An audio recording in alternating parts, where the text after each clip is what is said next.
Before we start with the listening, make sure to subscribe my channel and hit the bell icon, and don't forget to mention your score in the comment section below. Section 1. You will hear part of a telephone conversation between a student and the director of a theatre school. First, you will have some time to look at questions 1 to 5.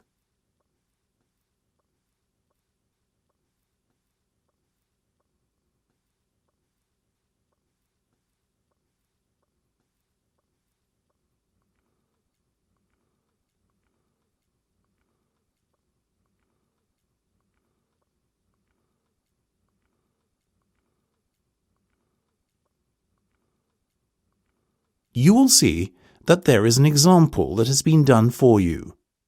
On this occasion only, the conversation relating to this will be played first. And could you tell me a little bit about the history of the school? Of course. Rosemary Theatre School was established in 1924 and has gone from strength to strength since. It's now the largest school of its kind in the United Kingdom. The theatre was established in 1924, so you write 1924 in the space provided. You should answer the questions as you listen because you will not hear the recording a second time. Listen carefully and answer questions 1 to 5. And could you tell me a little bit about the history of the school? Of course.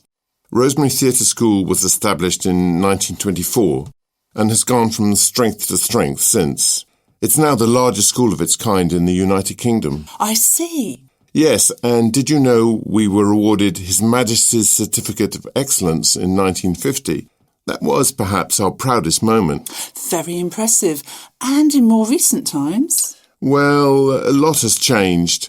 I hardly recognise the school anymore from when I first became a teacher, almost 40 years ago. But those changes were absolutely necessary if the school was to remain at the cutting edge of performance arts. Didn't the theatre used to be located on Bridgeway? That's right, but then the Ambleside School of Dance merged with us and we moved to new buildings to accommodate the greater number of students we'd have to teach. Is that when you became the largest performance arts school in the country? Yes, our school and its reputation grew and grew. Then, in 1993, another change was forced on us when our founder and school director for nearly 70 years, Rosemary Elizabeth English, passed away at the ripe old age of 103. Her dying wish was the school would one day be registered as a charitable trust. Did she get her wish? Of course. In 1998, the theatre officially became a not-for-profit organisation, and Rosemary's legacy was complete. Before listening to the rest of the conversation, you have some time to look at questions 6 to 10.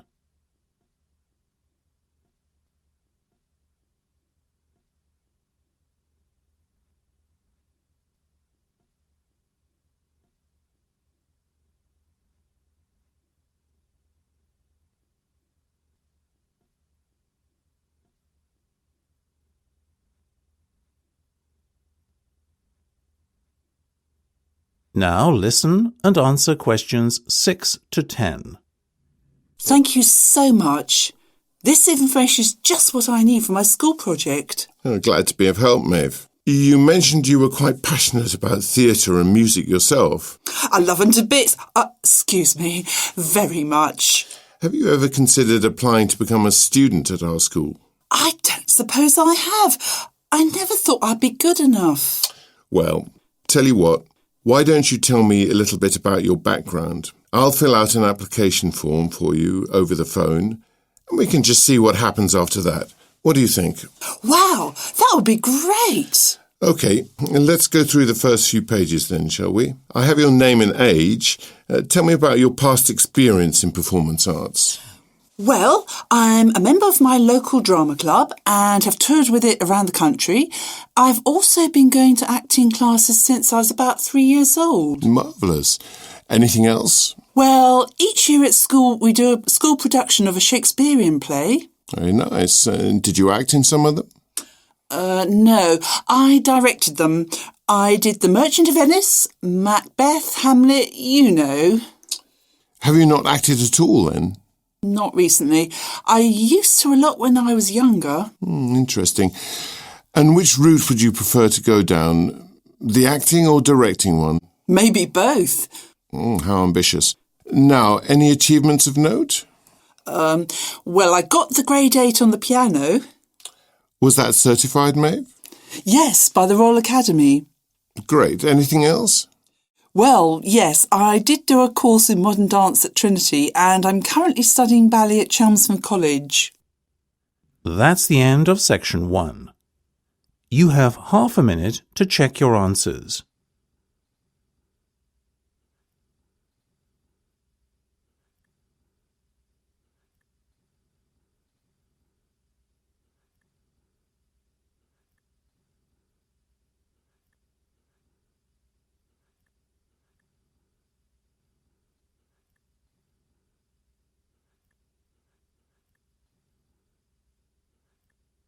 Now turn to section 2.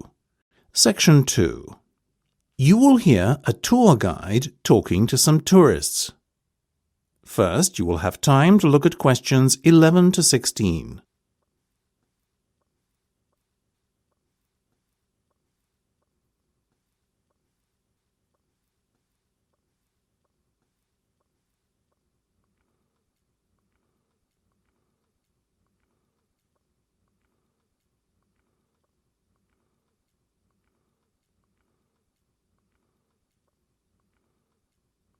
Now listen carefully and answer questions 11 to 16. Hello and welcome to Edelwarn Palace Estate. The map I'm just handing out. There you go. You're welcome. Please pass the rest of those around for me, would you? Thanks ever so much. Now, where was I? Yes. The map James was kind enough to pass around shows the entire grounds of the estate. The bus is parked just here at the entrance gate to the estate, where the 2 guards are standing either side. See? We'll make our way in on foot, as no public vehicles are allowed beyond this point. We're going to head straight up the main road towards the palace itself, and on our way there, we'll stop to have a look around the gallery, which is about halfway up. You see it there on your map, I'm sure. Then onwards to the palace, and we'll watch the changing of the guards. As the off-duty guardsmen make their way back to the residence of the guards, so too will we, by following the road just right of the palace on your map. The residence is on the corner, just before you come to the maze. We're privileged in that the guards have kindly opened up their doors to us so we can get an insight into how they live. After we spend about half an hour there, it's off to the maze we go, where we might spend a good deal longer. Well, where some of us might anyway. Opposite the maze, on the other side of the road, down a lane leading off the main road, is a delightful animal sanctuary. Oh, I do beg your pardon. That's not the animal sanctuary at all, but the archery range. Yes, the archery range, and we'll stop there next. Most of the sports and activities are on the other side of the estate. See, you have river fishing, the cricket pitch, and the golf course over there. That's the golf club, by the way, at the end of the lane.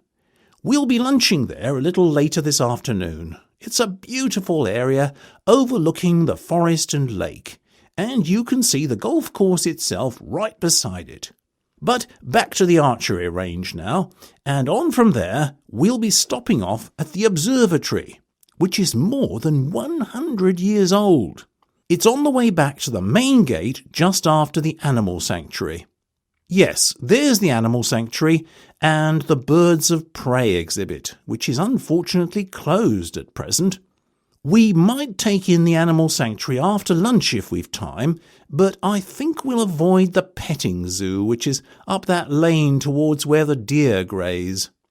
Now, on our way to lunch at the golf club, we'll cross over the main road to the opposite side to the observatory and visit the botanical gardens. I think you'll agree that by lunchtime we'll certainly have worked up a hunger. Don't worry, it's only a short walk from the botanic gardens up the lane to the golf club. No more than 5 minutes, I'd say. Before you hear the rest of the discussion, you have some time to look at questions 17 to 20.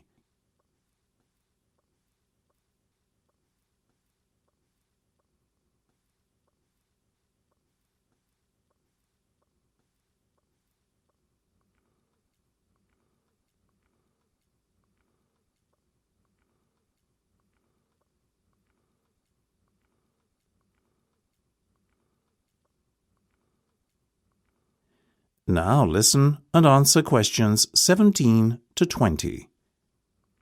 Now, after lunch, you'll have a choice of activities. Should you want to play golf, there's the 9-hole par 3 course, which is good for intermediate players who have some experience. But I strongly recommend the pitch and putt course for the complete novices among you. If golf isn't your cup of tea, you could partake in a game of cricket. Designed for people of all fitness and ability levels, our cricket matches are all about fun and having a good time. Please don't take it too seriously. I guarantee first-timers will love it. For those of you who just want to relax and let the world pass you by, you can come fly fishing with our expert fisherman John, though only if you have been fishing before. And depending on how long we spend doing activities, as I said before, we may or may not have time to visit the animal sanctuary after lunch too. For those of you who are less than keen on sports, however, and determined to see the animals, you can go there straight away and spend the afternoon in the company of some furry friends. Your final alternative is a cruise on the lake. The boat takes you on a journey all around the circumference and then back to the northeastern side, where you can don your togs and take a dip in a specially heated section designed to make swimming there as pleasant and relaxing an experience as possible for you. That's the end of section 2. You have half a minute to check your answers.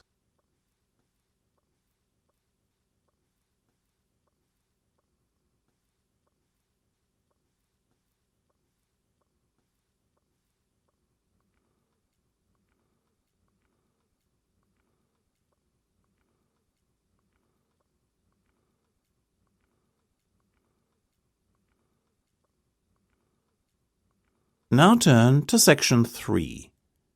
Section 3. You will hear a discussion between 3 students of business.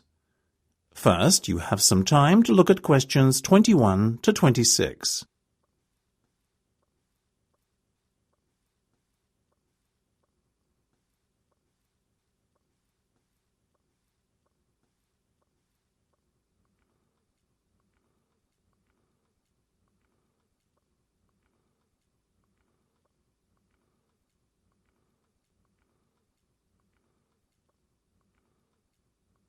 Now listen carefully and answer questions 21 to 26. Did you have a chance to look at that case study yet? Yes, I had a read over the data last night, and you? I had a close look at it and I made some notes, actually. John, you feeling okay? It's unlike you to be such a conscientious student. Ha ha, very funny. I think it's an interesting project, and I'm not going to pretend I don't enjoy researching something when I do. Well then, John, in that case, let's start with you. What conclusions did you draw? Well, it's obvious for a start that both the departments responsible for car sales and car repair are struggling. Really? But surely the motorcycle department, which made, after all, the least profit, is faring worse than any other. No, Lisa, you're not taking into account last year's figures. Both the car sales and the car repair departments have seen their profits halve, while motorcycle profits, on the other hand, have remained steady and may even have improved slightly. The fact that car sales generated around $1 million in profits is neither here nor there, if you ask me. That department performed the most poorly, relatively speaking. Yes, but it still brought in a huge amount of profit, as did the car valeting department. I completely agree with you on that last point. A profit of just under 1.5 million is not to be sniffed at. Valeting had a good year this time out, not to mention the fact that Due to widening margins, the profit figure I just mentioned represented an increase of 100% on the year before's. Irrespective of what either of you say, though, the bottom line is that the car repair department was still the most profitable. True, very true. That's just quite a sharp drop from 3 million to just over 1.5, wouldn't you say? Of course, but let's look at why for a minute. I think it's something to do with the breakdown of costs. For example, take the motorcycle department. Look at how high its fixed costs are, almost 75%. That's a formula for a steady, predictable and manageable business model with stable income and profits. On the other hand, car repair had huge variable costs and relatively low fixed costs, accounting for only about 25% of its total costs incurred. And that's a recipe for unpredictability, which explains the dramatic fall in profits.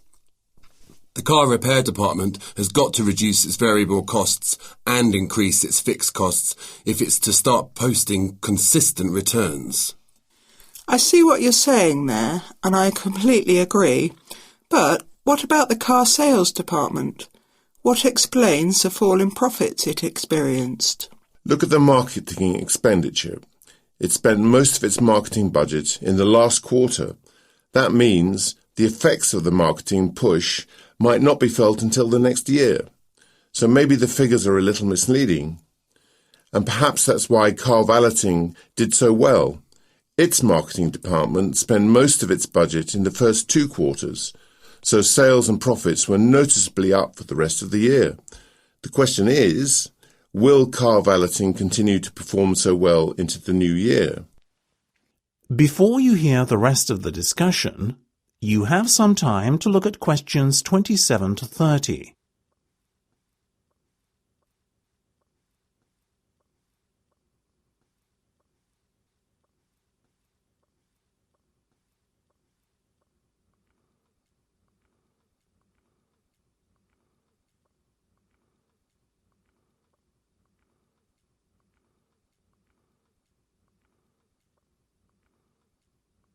Now listen and answer questions 27 to 30.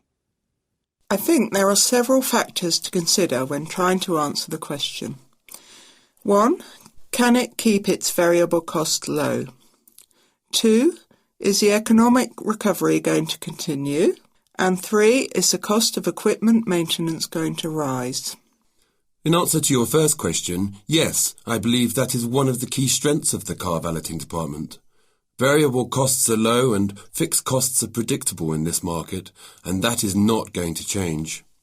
Furthermore, the margin is high, which makes valeting a very profitable activity. As for whether the economic recovery will continue, though, that's an important question to ask. I mean, people don't valet their cars as often when times are tough, so this is one of the department's greatest weaknesses. It's hard hit every time the economy goes through a rough patch. I agree with you, and I also think there is going to be an issue with equipment maintenance and replacement. Remember, this side of the business is only 2 years old, and most of the machinery and equipment was purchased new. That means there were unlikely to be large repair and maintenance bills for the first while, but as the machinery gets older, these costs are only going to increase. I think car valeting will struggle to be as profitable next year for that reason. Another question to ask is what to do with the profits. Should the company reward its shareholders or reinvest? I think the profits should be ploughed back into the company to help it continue to grow. I would invest in the motorcycle department, as the company hasn't established itself in this market yet. Agreed. Yes, but it shouldn't put all its eggs in one basket. So where else do you suggest the investment should go? I would expand the car valeting business. The margins are so high that there is the potential to generate huge profits there. It's a no-brainer for me. I can see your point. The car sales and car repair don't need as much support, as they are already well established. I'll say this, though. The company had better give its shareholders a return on their investment next year, though. Otherwise, they will start to question the wisdom of purchasing shares.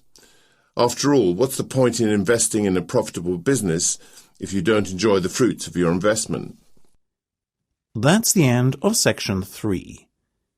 You have half a minute to check your answers.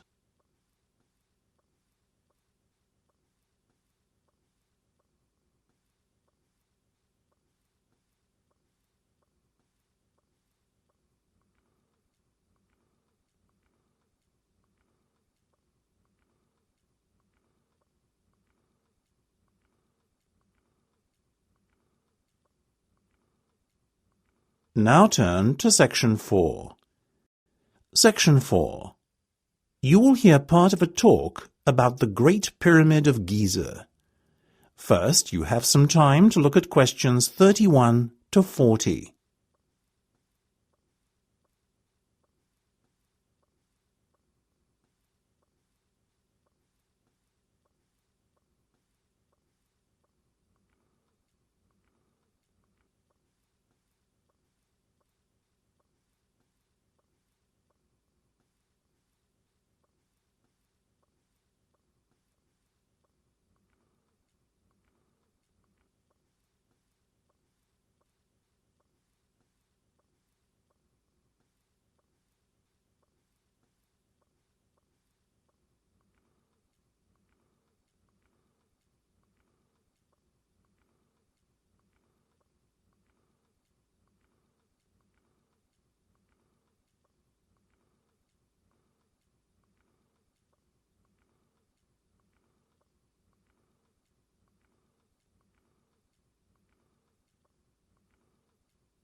Now listen carefully and answer questions 31 to 40.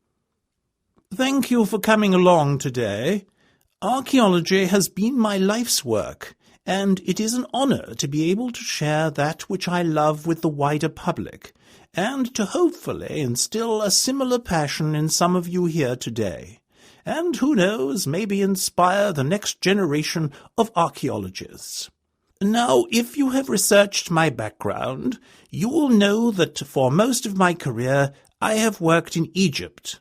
So, unsurprisingly, it is a little bit of Egyptian magic that I want to share with you today. Look at the screen above me here. What you see is one of the most awe-inspiring sights in the world. It is, of course, the Great Pyramid of Giza, or at least a diagram thereof. Let me first take you on a little walk through the pyramid to show you what it contains.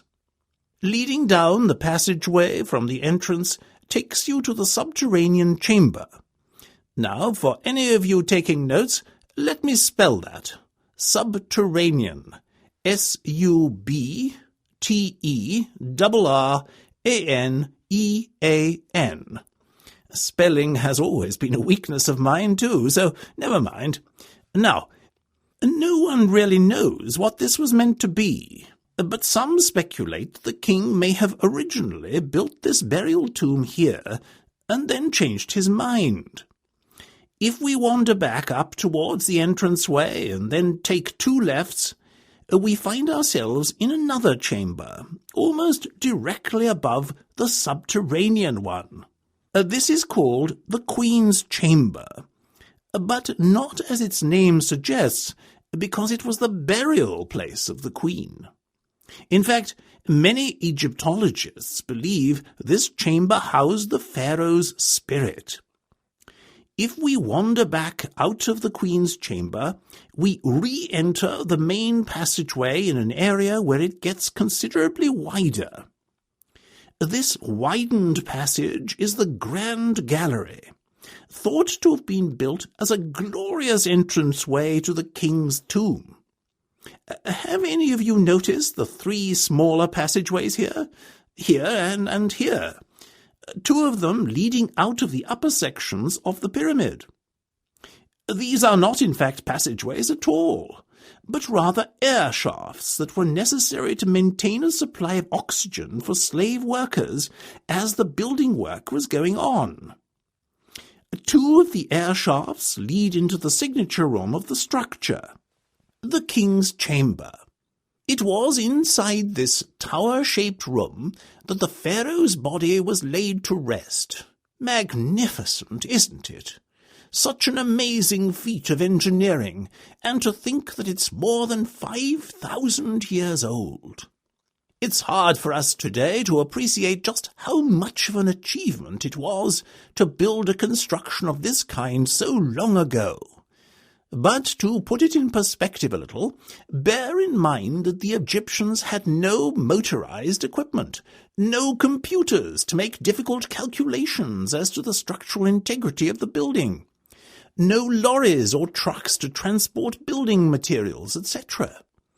They relied to a large extent on handheld tools, and the harnessed power of animals, and indeed other human beings, namely their slaves. An estimated 2.3 million blocks of limestone are believed to have gone into the building. These giant slabs were, it is thought, sourced from nearby quarries. Some of the Tura limestone used had to be transported across the Nile, but getting the limestone to the building site was a piece of cake compared to the task of transporting the estimated 80-ton granite slabs used in the king's chamber there. After all, these came from the town of Aswan, some 500 miles away. In total, it is believed that 8,000 tons of granite from Aswan, 5.5 million tons of limestone, and 500,000 tons of mortar were used in the construction. The ingenuity of the ancient Egyptians was demonstrated time and time again. In response to the challenge of having to somehow cut the giant slabs of limestone and granite, the Egyptians devised a novel method which involved hammering wooden wedges into the stone. Water was then poured onto the wedges until they were completely soaked. As the wedges absorbed the water, they expanded, causing cracks to form in the rock as they did so, effectively cutting the slabs into pieces for the Egyptians. At completion of the main structure, white casing stones were added. Sadly, little evidence remains of these, and we can only imagine how beautiful the pyramid must have looked with this white facade adorning it. A massive earthquake which struck in AD 1300 loosened most of the outer casing stones, and these were removed at the wishes of the then-ruling Bahri Sultan, who wanted them reused to build mosques and fortresses in Cairo. In fact, many of the original casing stones can still be seen on structures around the city today. The precise manner in which the pyramid was constructed is still not known. Various theories suggest the huge slabs of stone were either pulled, dragged, lifted, or even rolled into place. Indeed, due to recent findings, some have also begun to question the notion that slave labor was used at all. This notion was first put forward by the Greeks thousands of years ago, and has remained popular ever since. But archaeologists have recently discovered evidence of huge workers' camps, which seem to suggest that the building may have been undertaken by armies of highly skilled workers rather than slaves. One Egyptologist, Werner, posited that the huge numbers of highly skilled workers were organized into a hierarchy consisting of two gangs, each of about 100,000 men. According to Werner, the gangs were further divided into 5 groups of tribes of 20,000 men according to their skills. What is certain is that... That is the end of section 4. You now have half a minute to check your answers.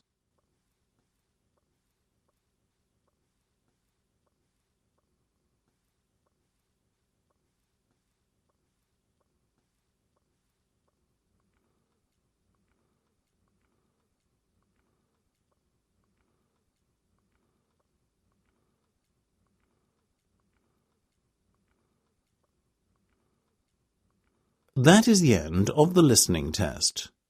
You now have 10 minutes to transfer your answer to the listening answer sheet.